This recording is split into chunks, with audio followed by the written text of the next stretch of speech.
can text me at 0910-167-6604. Hello, grade 5 students!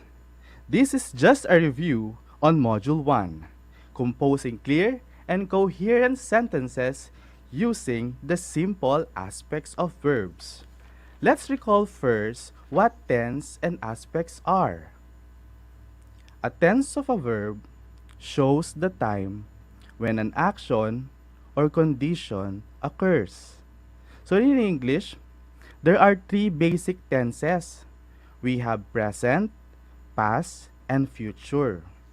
While aspect refers to the verb form that indicates completion, duration, or repetition of an action. There are three basic aspects. We have simple, perfect, and progressive. But today, class, we will focus on simple aspects of verbs using the two tenses, the present and the past. So let's discuss the simple present tense. Simple present tense, it is used to state definitions and explanations and to show present condition, habitual action, and a natural law. So we have S form and base form that are used in the present tense. So let's proceed first to the S form.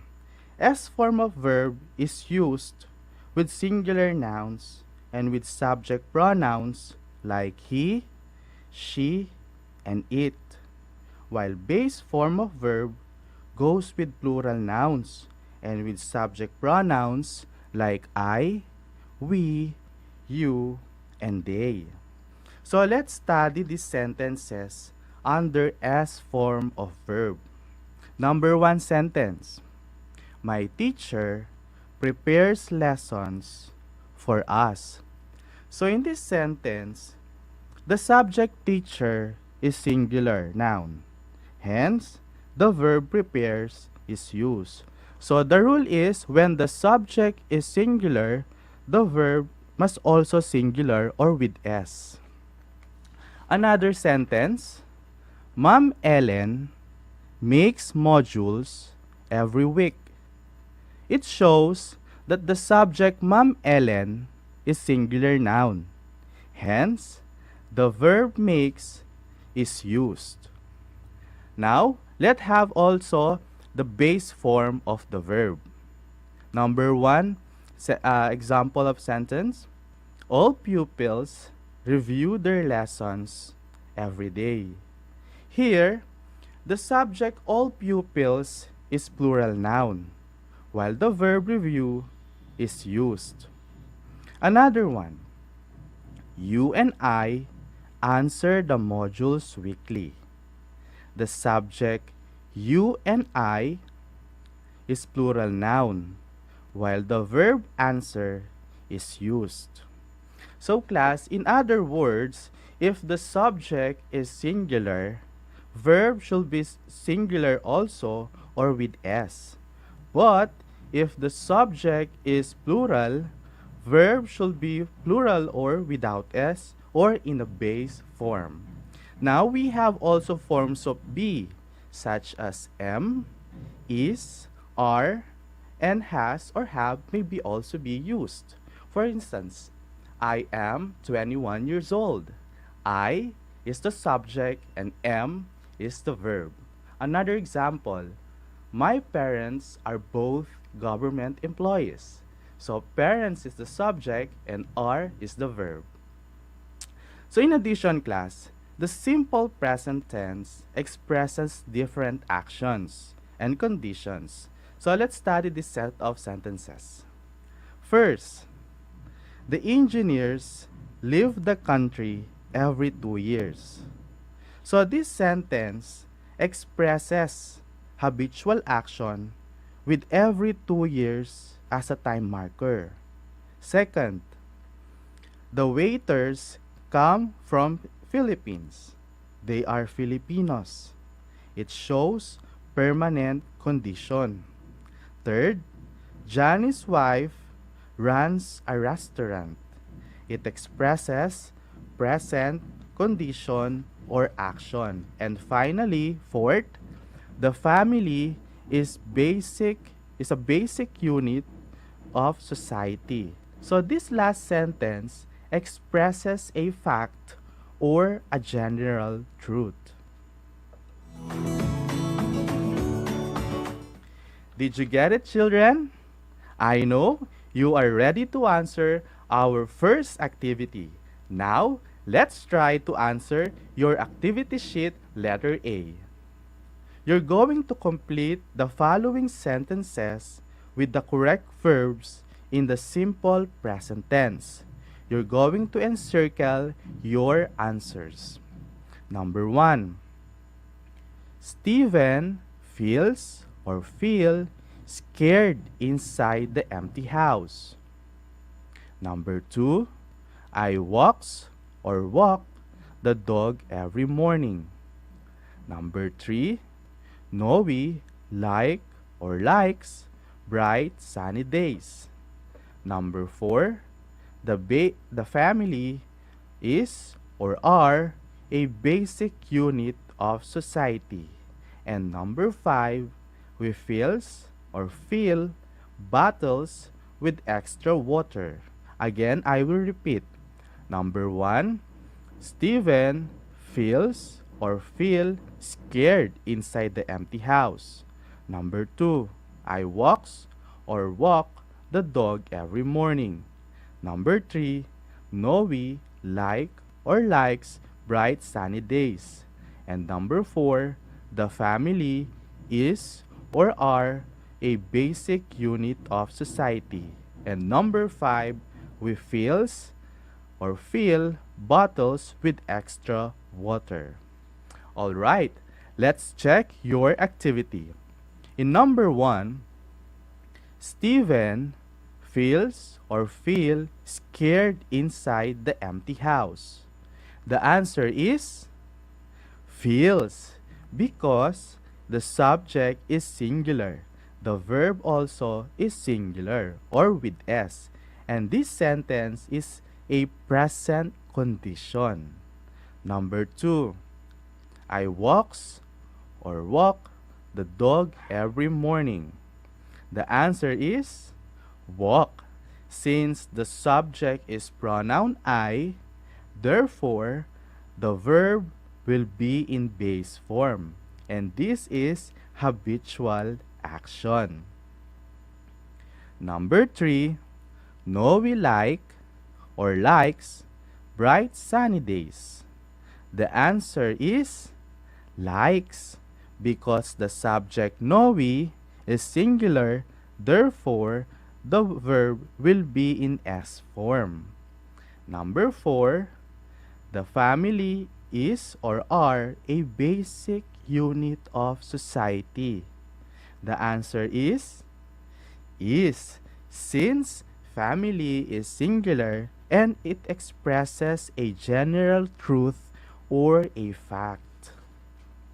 And number 5, we fill bottles with extra water. The answer is fill, because the pronoun we is plural.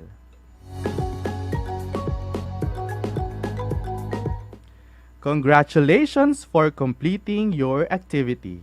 Now, let's get to know also the verbs in their simple past tense. The simple past tense of a verb is also, it's used for events that happened a specific time in the past. Now, answer the activity sheet letter B. You're going to encircle the verbs in the past tense and box the time markers used in the sentence. Number 1, they met us yesterday. Number 2, Sephora left for Singapore 2 years ago. Number 3, Mr. Abon arrived at the airport last Monday. Number 4, his family received his package last week. And number 5, we visited an aquarium yesterday. Okay, I will repeat. In number 1, they met us yesterday. Number 2, Sephora left for Singapore 2 years ago. Number 3, Mr. Abon arrived at the airport last Monday. Number 4, his family received his package last week. And number 5, we visited an aquarium yesterday. Now, let's check your answers. In number 1, they met us yesterday.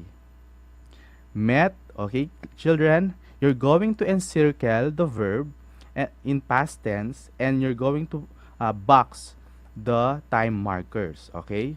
So in number 1, they met us yesterday. So met is the verb in past tense, while yesterday is the time marker used to indicate the action.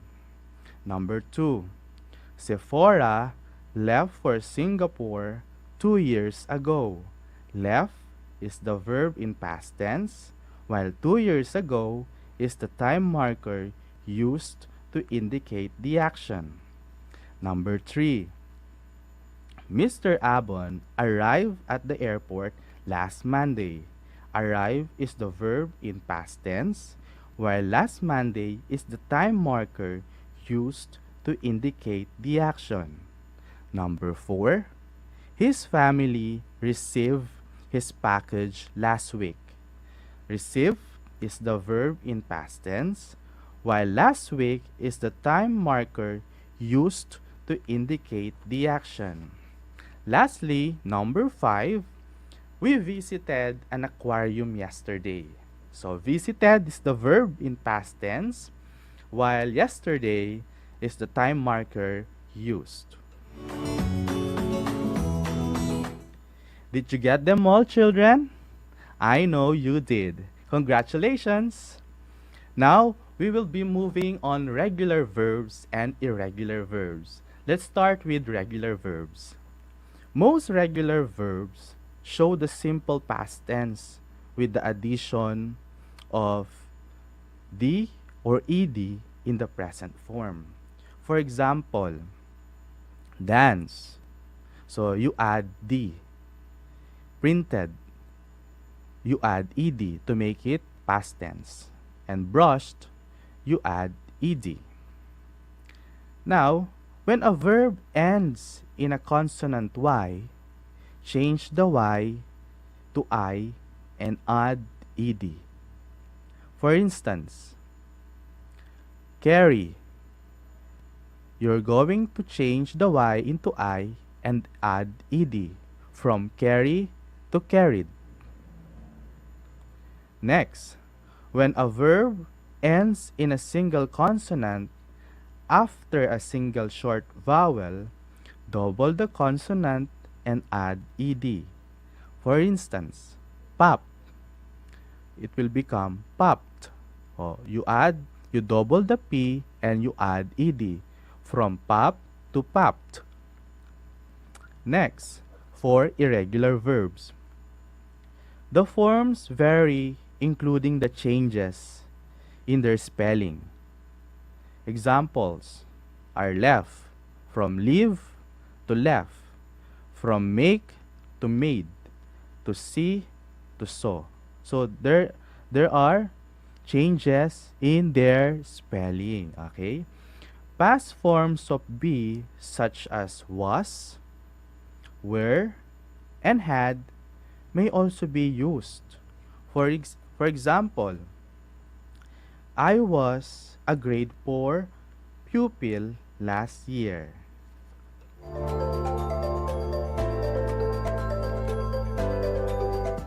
Now, try this activity, letter C.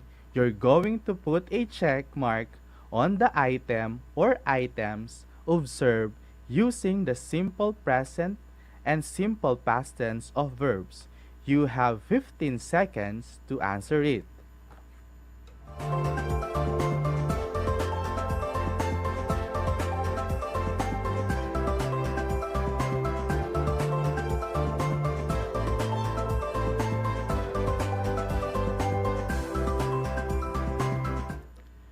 Alright, time is up. Let's check your answer. So in part 1, the rules in using simple present tense, here are the rules. Number 1, when S form and base form of verbs are used. Number 2, when the base form of the verb goes with plural nouns and with subject pronouns like I, we, and they. Number 3, when forms of be such as am, is, are, and has or have may also be used. Number 4, when showing the present condition. Number 5, when there is habitual action. And number 6, when stating facts. And lastly, number 7, when S form of the verb is used with singular nouns and with subject pronouns like he, she, and it. While in simple past tense, here are the rules. Number 1, when you add ed to the most verbs. Number 2, when a verb ends in a single consonant after a single short vowel, double the consonant and add ed. And number 3, when event happened a specific time in the past. Number 4, when a verb ends in a consonant y, change the y to I and add ed. Number 5, if the verb ends in e, just add d. And lastly, number 6, when there is a time marker in the past. For your last activity, children, answer letter D and E. Write the past tense of the following regular verbs and irregular verbs. Let's start with activity letter D. Number 1. Number 1, walk. Number 2, announce. Number 3, copy. Number 4, stop. And number 5, stay. Again, number 1, walk. Number 2, announce. Number 3, copy. Number 4, stop. And number 5, stay. Now, let's proceed to activity letter E. Number 1, choose. Number 2, go. Number 3, speak. Number 4, still. And number 5, drink. Again, number 1, choose. Number 2, go. Number 3, speak. Number 4, still. And number 5, drink.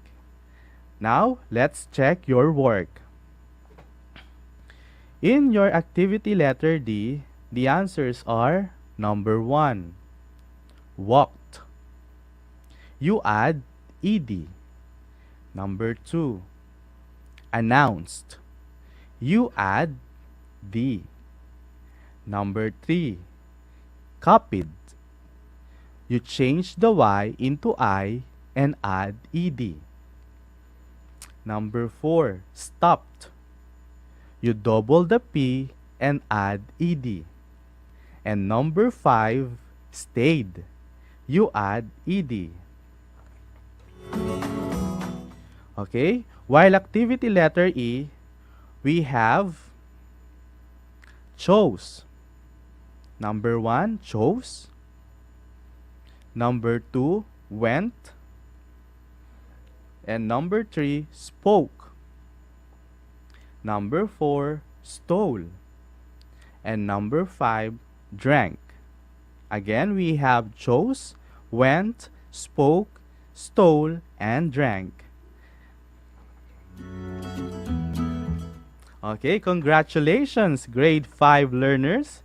You did a great job for completing your task. Now, let's have a review on the rules and rules of simple present tense and rules of simple past tense. So we have rules in using simple present tense. We have when S form and the base form of verbs are used, when the base form of the verb goes with plural nouns and with subject pronouns like I, we, and they. And number 3, when forms of be such as am, is, are, and has or have may also be used. When showing the present condition, when there is habitual action, when stating facts, and when S form of verb is used with singular nouns and with subject pronouns like he, she, and it. While the simple past tense rules first when you add ed to the most verbs, when a verb ends in a single consonant, after a single short vowel, double the consonant and add ed. When event happened a specific time in the past, and when a verb ends in a consonant y, change the y to I and add ed. If the verb ends in e, you just add d. And when there is a time marker in the past. So those are rules in simple past tense and simple present tense. Now, let's answer the questions of our students.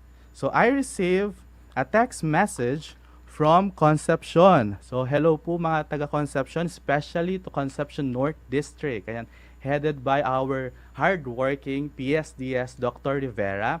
And also to my school, San Agustin Elementary School, headed by our hardworking principal, Mrs. Arlene M. Pineda. Hello po, and also to the teachers, supportive parents, and our learners.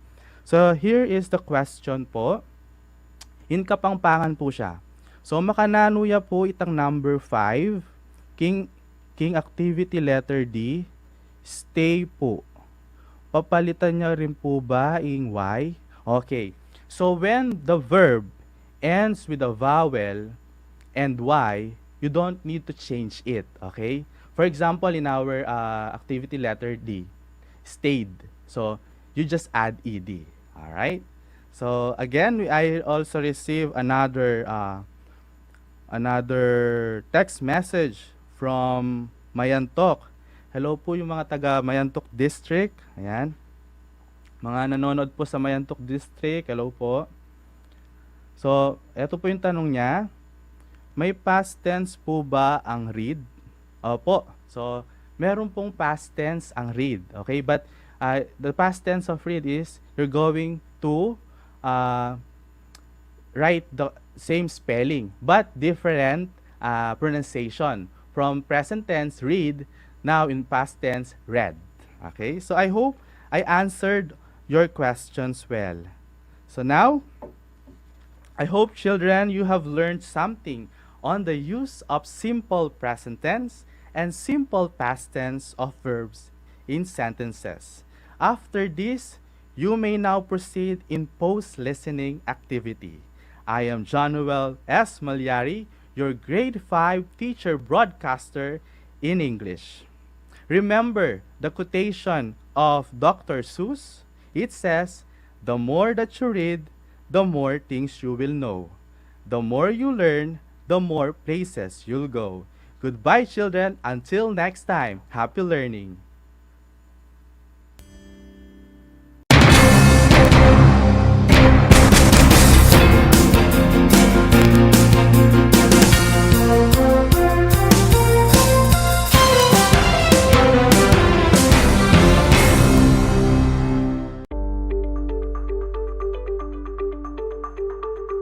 Sa pagnanais na mapigilan ng ating pamahalaan ang pagdami ng bilang ng mga kaso ng COVID-19, binuo ang One Hospital Command Center o OHCC upang mas mabilis na matugunan ang medikal na pangangailangan ng ating mga kababayan.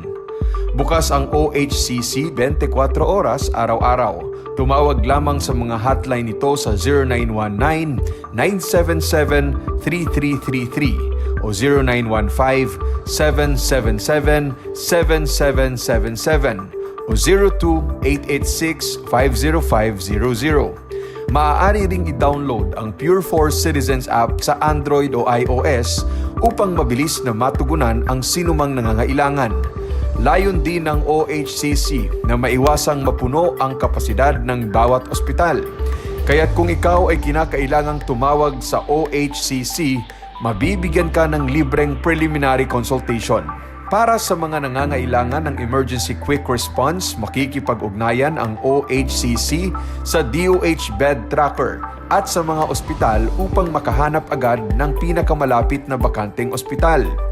Ang transportasyon o ambulansya naman ng ospital na inirefer ng OHCC sa pasyente ang siyang susundo sa bahay nito.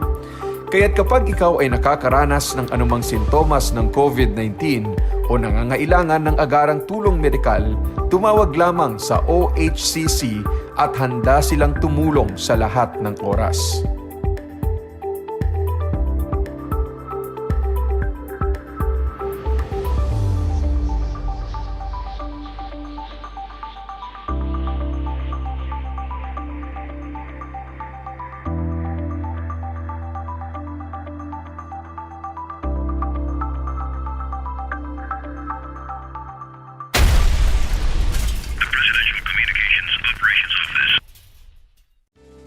Tuwing sasapit ang alas 5 ng hapon, parangalan natin ang ating mga kababayan na nasa unahan laban sa COVID-19. Lumabas tayo sa pintuan ng ating mga tahanan. Dumungaw tayo sa ating mga bintana. At atin silang bigyan ng masigabong palakpakan. Gumawa tayo ng ingay, ipagbunyi ang ating frontliners, at ipahayag ang ating walang hanggang suporta sa kanilang kabayanihan. Gusto ko lang pong i-take itong opportunity ito para magpasalamat sa lahat ng mga doktor at nurses, especially yung mga nag-alaga po sa akin, sa buong Asian Hospital, at sa lahat po ng ating frontliners. Umawit tayo at sumayaw at ipakita ang ating talento bilang pagsaludo sa mga bayaning nasa unahan. Talunin natin ang COVID-19. Sama-sama nating pagalingin ang ating inang bayan. Kaya natin to. We heal as one.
Okay. Welcome sa ARAL Tarlac HENYO ng Schools Division of Tarlac Province sa RTV Tarlac, Channel 26 at DZTC Radyo Pilipino Tarlac. Magandang araw! Naririto na naman tayo nagsisikap at nagpupunyagi na maging makadiyos, makatao, makakalikasan at makabansa. Kumusta kayo mga ginigiliw kong mag-aaral?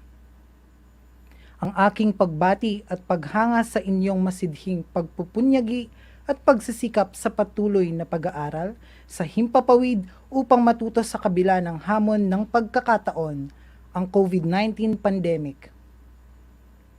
Ako ang inyong guro sa Araling Panlipunan sa ikalimang baitang, Ginoong Francis C. Evaristo, upang samahan at gabayan kayong maunawaan ang nilalaman ng ating aralin na patakarang pang-ekonomiya sa pilitang paggawa. Halina't sabay-sabay nating alamin at matuto sa ating nakaraan.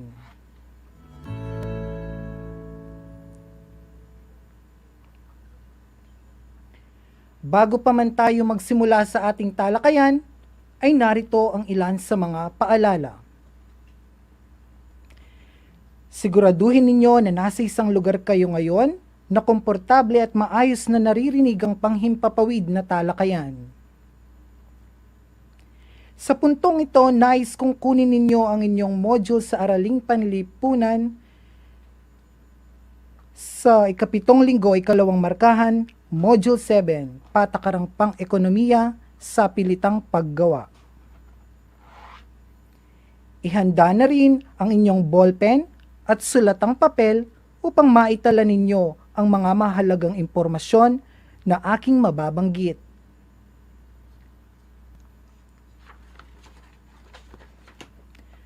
Matanong ko lang, kumain ka na ba? Mabuti naman, dahil nararapat lamang na may laman ang iyong tiyan upang maging alerto ang iyong pag-iisip at maunawaan ang ating aralin sa araw na ito. Ang ating paksang aralin ay patungkol sa patakarang pang-ekonomiya sa pilitang paggawa. Bago tayo magsimula, ay alalahanin natin ang ating nakaraang aralin noong nakaraang linggo. Natatandaan pa ba ninyo? Magaling! Noong nakaraang aralin ay ating tinalakay ang patakarang pang-ekonomiya, monopolyo sa tabako at royal company, at ang mabuti at hindi mabuting epekto nito.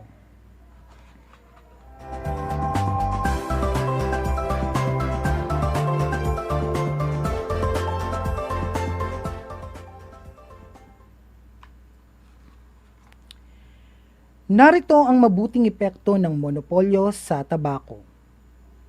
Lumaki ang pumapasok na pera sa pamahalaan. Nahihikayat ang mga magsasaka na magtanim ng tabako. Naging sentro ng pagawaan ang Pilipinas ng tabako sa buong daigdig. Kumita ng malaki ang Espanya mula sa paggawa ng tabako. Samantala, narito naman ang mga hindi magandang epekto ng monopolyo sa tabako. Nahirapan ang mga magsasaka sapagkat hindi regular ang pagbabayad sa kanilang ani na tabako. Nagkaroon ng kakulangan sa pagkain sapagkat tabako lamang ang maaari nilang gawin. Nagkaroon ng anomalya sa pamahalaan dahilan upang magmalabis at makapandaya ang mga nangangasiwa sa pamahalaan. Narito naman ang mga halimbawa